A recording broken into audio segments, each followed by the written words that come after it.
नमस्कार, मी संदीप करमरकर.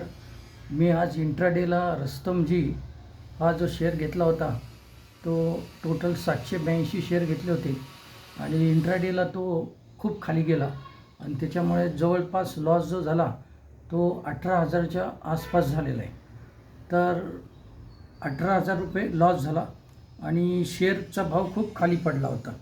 त्यामुळे परत मी डिलिव्हरीला ते शेअर घेतलेत आणि ते 570 शेअर आहेत डिलिव्हरीला मी घेतलेले आहेत. आणि जो आपला लॉस आहे तो 1-2 दिवसात भरून काढीन. शिवाय उद्याचा इंट्राडे पण माझा स्पेशल असेल. अजून एक स्टॉक मी उद्या इंट्राडेला करणार आहे, बघूया काय होतं ते.